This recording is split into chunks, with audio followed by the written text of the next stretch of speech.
beneficiary po ni Papa Ido. Tinulungan ni Ido. At maraming mga nagsasabi na ito pong si Mariel ay jowa. Girlfriend daw ni Papa Ido. Sa kanyang mga kinukomment noon. At yun, si Bibi Beyonce na ang nagparaya. Kaya isaksak mo sa baga mo kung maggusto sa'yo. Yun. Yung nilalandian mo. So, alam niyo po, no? Sinuri natin lahat. Inalam ang mga bagay na ito, sinisiyasat, tinignan kung si Mariel nga, yung beneficiary ni Ido, ang nasa likod, mga kaibigan. At sa ating pagsisiyasat at pagsasaliksik, walang kinalaman daw po. Walang kinalaman daw po si Mariel sa mga bagay na ito.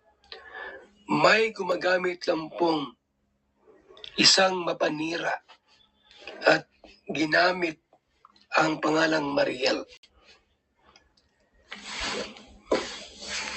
Kaya yan, no?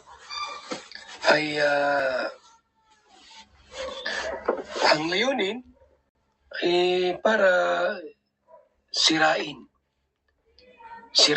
si Papa Ido natin. Subalit, sa aking pagsasaliksik at pagsisiyasat ay wala pong katotohanan na si Ido ay may jowa or jowa niya, no? Itong si Mariel, mga kaibigan. Ang dahilan kung bakit po nagkaroon ng misunderstanding at problema between Beyonce and Ido, sapagkat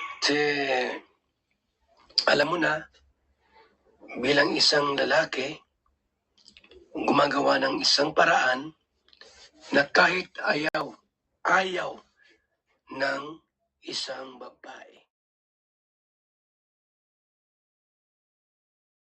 Yan, magandang araw po sa ating lahat, sa mga kalingap, mga kaibigan.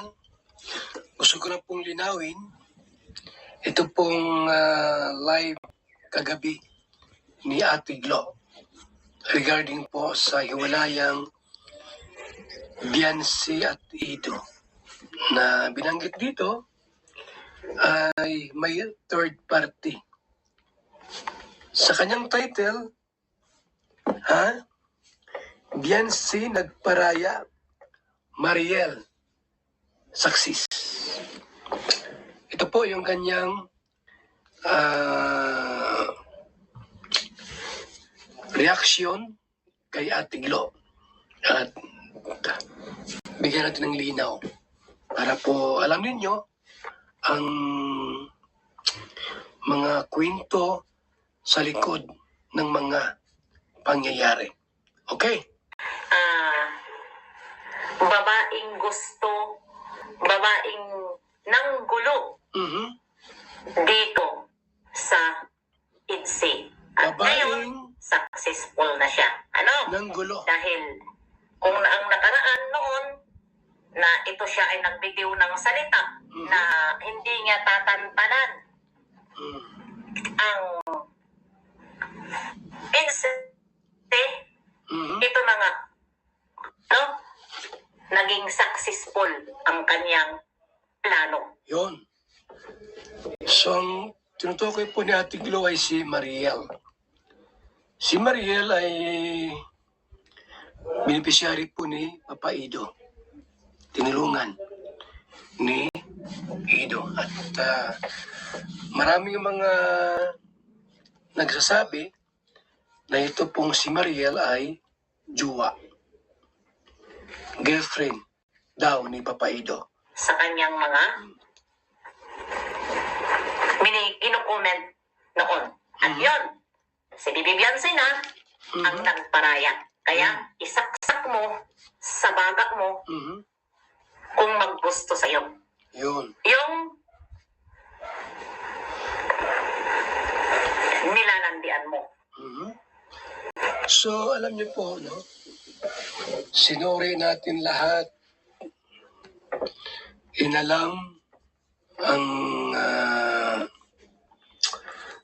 mga bagay na ito, sinisiyasat, tiningnan kung si Mariel nga, yung beneficiary ni Ido, ang nasa likod, mga kaibigan.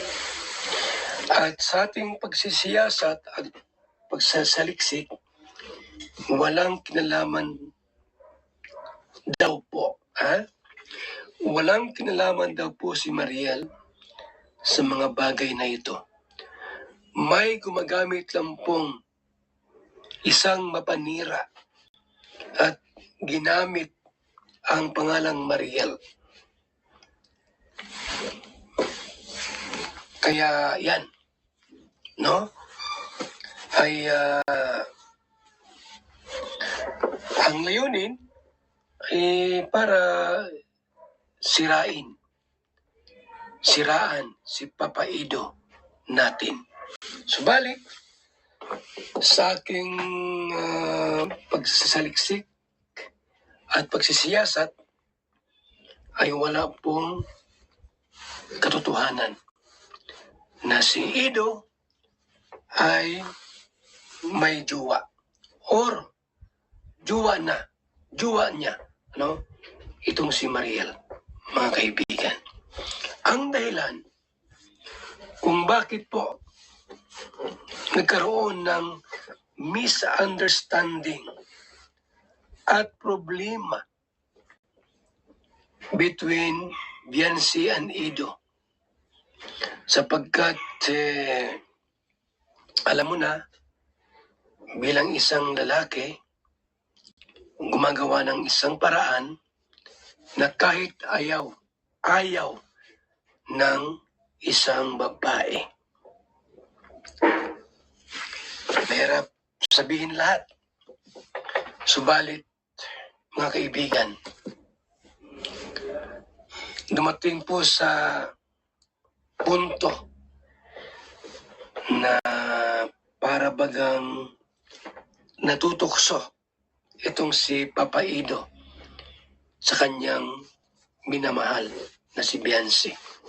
Nagnakaw ng halik. Bilang mga kaibigan, nagnakaw ng halik. Kung ang ninakaw mo ay gamit, ang ninakaw mo ay pera sa isang babae, ay kumbaga sana po pwede mong yun sige, okay lang yan, pera lang yan. Pero halik po ang ninakaw, hindi nagpaalam, mga kaibigan. Halik, alam mo naman, si Beyonce po ay dalagang Pilipina. Hindi pa po yan nahahalikan. So, nagsumbong doon sa mama. Ma, inalikan ako ni Papa Ido. Akala ko, mama, love team lang. Yun. So, ang ginawa natin ay inayos. Sabi ko kay Papa Ido, kung talagang love na love mo si Beyonce, formal mong ligawan sa bahay niya, sa bahay nila. Puntahan mo at ligawan ng formal. Ganon. Kasi po, alam niyo po mga kaibigan, itong si Papa Ido po at si Beyonce ay may tinatawag na mutual understanding, sapagkat sa loob ng halos 2 taon nilang magkasama ay napalagayan po ng loob, parang ganon. Naging magaan ang loob nila sa isa't isa. Subalit, kahit ganon, bilang babae at dalagang Pilipina, pangit naman yung magnanakaw ka ng halik. Kaya yun ang nagiging simula. So muli po, walang third party. Walang third party po, mga kaibigan. So, inayos natin lahat ito. Sabi ko kay Papa Ido, puntahan mo yung magulang at si Beyonce, humingi ka ng tawad. Mga kaibigan. Kasi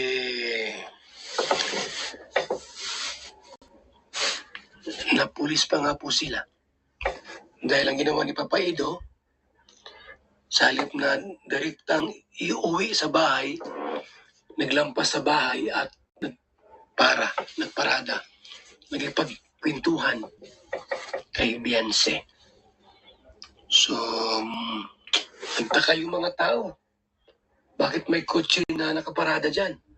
Ang tagal-tagal. Nag-report sa pulis. Ayun. At nagtanong yung pulis, bakit kayo nandyan? Anong ginagawa ninyo? Sir, nagkwentuhan lang po kami ng aking mahal. So, yun.